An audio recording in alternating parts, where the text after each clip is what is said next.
Episode 1 of the Music for Ministry podcast.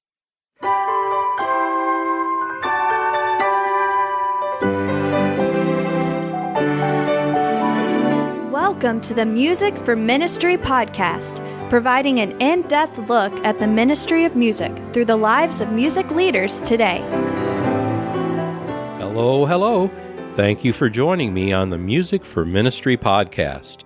I'm your host, David West, and this is a podcast for those who are passionate about ministering with music.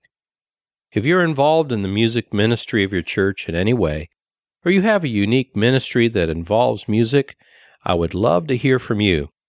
Think of this podcast as a place where we can come together to inspire and encourage one another as we minister with music. Our featured interviews will be with people just like you who use music to minister to the hearts of others. I hope as you listen to this podcast that you'll walk away with a renewed vision of using music to minister. Well, here it is, my very first podcasting episode. I have to admit something. Up until this past year, I was not a fan of listening to podcasts. Oh, not because I didn't enjoy them, but because it seemed inconvenient to find and download them. All of that changed when I received an iPad. Now with the podcasting app, it was easy to find and enjoy. As I was listening to these podcasts, I realized that I was not just being informed and entertained, but also inspired. So I started to look for a podcast to listen to about my passion, ministering with music. Unfortunately, there was none to be found. So here we are, the Music for Ministry podcast. I'm very excited about today's show. Today we're going to explore music and evangelism with Larry Brubaker. If you don't know Larry, he's the music pastor of Emmanuel Baptist Church in Kings Mountain, North Carolina. And over the past 37 years, he has traveled as a music evangelist with the Ron Comfort Evangelistic Team. You're going to learn how he got started in music evangelism and hear of the importance of music during revival meetings. For those of you interested in music evangelism, he has some great advice that will help inspire you on your musical ministry journey. Before we get into the interview, I want to share with you my helpful musical resource. Check out this week's valuable musical resource. Let me share with you an excellent resource I found online. If you're like me, you're always looking for information about hymns, hymn writers, or even hymn stories. Well, I found a place where you can look up a ton of information about our hymns, and it's absolutely free. It's called hymnary.org. It's a comprehensive database of over 1 million hymns. It's the largest database of hymnody in North America. You can search for a hymn by the words of the text, by title, or by tune name. From your search, it's easy to find information about the hymn and the hymn writer, as well as what hymn book you would find it in. What's more interesting is that you can download the hymn in several different formats, and for some hymns you're able to hear an audio sample. The site is definitely worth checking out. You can also find a link to the site at graceforall.com/music for ministry. Let's go ahead and begin our interview. We're here today with Larry Brubaker. He's been traveling for 37 years with the Ron Comfort Evangelistic Team, doing music and leading the song service. He also is serving as the music pastor of Emmanuel Baptist Church in Kings Mountain, North Carolina. It's good to have you, Larry. Thank you, Dave. Nice to be with you very much. Larry, give us some history about you and your family. I was really blessed. I was born and raised in northern Illinois, Freeport. My mom and dad got saved just before I was born. My folks were old enough to be my grandparents, so there was that generation gap. But my dad was a cripple, always walked with a cane, often with crutches. And because of that, we had a wonderful, wonderful relationship. My brother 20 years older than I, my sister 15 years older than I, were basically out of the home by the time I came along, although my sister was saved through my folks' family altar that they set up after they got saved. Dad, being partially crippled, we had a neat relationship, and I started piano lessons and trombone lessons in 5th grade, never quit. I was born in 1940. My pastor was Cliff Barrows' father-in-law. I was dedicated to the Lord under Pastor Newell, but Cliff would come home from college and he would lead singing with his trombone, and that was my inspiration to watch him lead, and obviously I've done it ever since. But that's Northern Illinois, Freeport, Illinois. I was raised in a United Brethren church. For those who may be listening or reading this, who will be older, it was this church that Glenn Shunk, Evangelist Glenn Shunk, came out of. And Glenn Shunk, before he got saved, was a drunkard, and he'd come into, I didn't mention, my daddy had a tavern. And Glenn would come into the tavern, and Dad would have to kick him out because he got drunk. And then when those two both got saved, and my dad was in a service when Glenn was preaching, there was some happy rejoicing going on in that service for what the Lord had done for both Glenn and my daddy. I was very blessed. I was very blessed for background. Let's move on to what led you to choose a Christian college for your training. I always felt God wanted me to preach. I really did. And that church in Freeport, Illinois, that United Brethren Church, in that era, they all went to Bob Jones. I thought, well, I'm going Bob Jones. I had the privilege at the end of my junior year and senior year of high school of traveling with an evangelist as his piano player. That was wonderful training and experience. And after graduating from high school, I did go down to Bob Jones. I always felt I was going to serve the Lord. I really did. I had no desire to do anything else. So even as a young person, you were busy serving the Lord? I was active in Youth for Christ my last couple of years of high school. That gave me some wonderful leadership and direction. And all of those Youth for Christ directors were from Bob Jones. So I headed down to Bob Jones. How did it come to be that you teamed up with Ron Comfort? That's just amazing, Dave. When I hit BJ the fall of 58, Ron was in his sophomore year of the college, but had spent his last 3 years of high school he spent at the academy. So it's technically the beginning of his 5th year. He knew the ropes, knew the college, and he was a very, hate to use the word, but he was very popular on campus. He could preach back then. He and I got put on a waxing crew. I was work alone, and met him almost the first day of campus. I hit the campus, and he was my crew chief. And we hit it off almost immediately, and soon we were traveling on weekends a lot. His graduating summer, 61. Now, my first summer I went to Mexico all summer.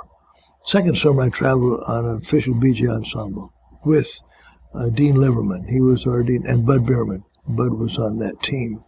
Then the third year, beginning my third year at school, Ron's senior year, the Lord put us next door to each other in graves. And he came in and woke me up early and said, "Larry, you're going to travel with me next summer." And I said, "Well, I know the college will ask me to travel." And they did, and I turned them down.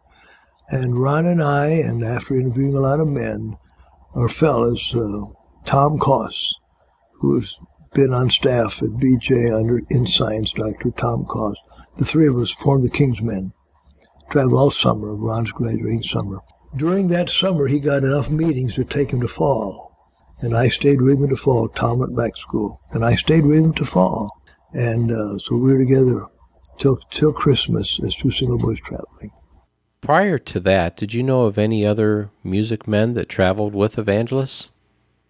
Years ago, you had Billy Sunday and Homer Rodehaver and things like that. And by the way, Homer Rodehaver led singing with the trombone. Ron almost pioneered that. I know Bill Rice had Stoughton Borough, but it was not like a team going to revivals all the time. And Ron pioneered pretty much a team and us coming in and doing the music and so forth. And he almost pioneered the RV, Evangelist Traveling in Recreation Vehicles. I joined Ron in 1976. So this coming May, we will have been with him 37 years. Wow, that's a long time. Now, Ron has established Emmanuel Baptist College. Do you teach there occasionally? When the college first started, I'd did a little guest teaching or, a guest in a class or something. I've been on the college board from the beginning. I guess I'm just a cheerleader for the school. Yes, our meetings cut back a lot when the college started, and therefore the Lord opened up a ministry in Kings Mountain, and I'm music director at Emmanuel Baptist Church. Been there now 19 years. Tell us about that ministry. That is wonderful. We're about a half hour from Emmanuel Baptist College, and if singles come to our church, they do have to put forth an effort. But as your son knows, we feel it's worth it. We have a lot to offer. And I do the music and coordinate all the music. I do hospital visitation, and we visit new move-ins. And I'm there most of the time. I cut back at my request from Brother Comfort. Probably I have 10, 12 meetings a year. So I'm at Emmanuel. Really do enjoy it. Really, I'm blessed. For a church running a couple hundred, I'll have a choir of, 60, 65. And for some reason, they keep coming, and I just love it. Looking back at the years that you've been in evangelism and the number of churches that you've been in, do you feel that you've had an impact upon lives musically? Well, I'm sure. You can't have a ministry like the Lord's given me in the music field without seeing your influence into people, particularly after traveling over 30 years and going back to churches and seeing young people playing trombone or playing piano, and I was their inspiration. And I'll tell you, the blessings, Dave, the blessings of the longevity of a ministry is just, you just shake your head try to do it in humility that the Lord would use you. But I've had the best of both worlds by far. You play the trombone as you lead the congregation, but you also play the accordion in the ministry, right? When I was in junior high school, Dad and I went somewhere, and somebody explained to me the buttons in the left hand.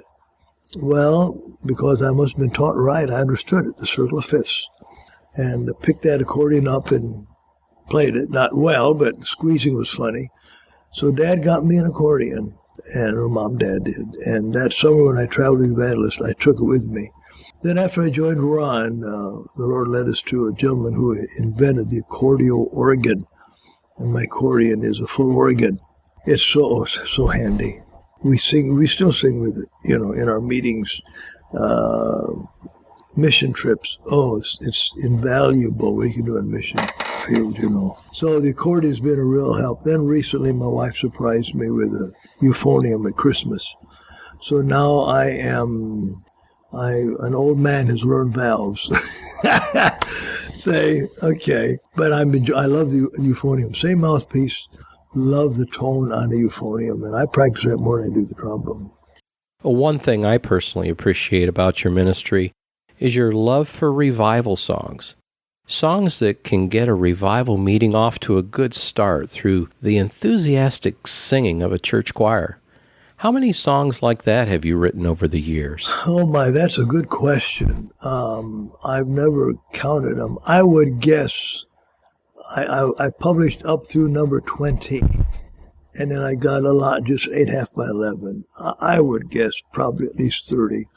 Revival music is important, and if we're going to have evangelistic meetings and revival meetings, and we want that type of a spirit even in our churches, we've got to use music that is like that. And I'm very thankful that the Lord has given me that idea and thought, and to inspire excitement in a choir for revival work.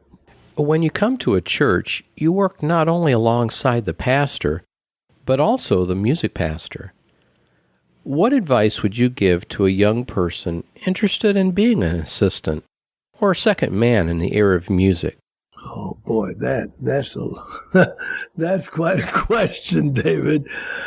You have to be yourself. You need to establish what you're going to do, why you're going to do it, have a reason for doing what you do, know why you're doing it.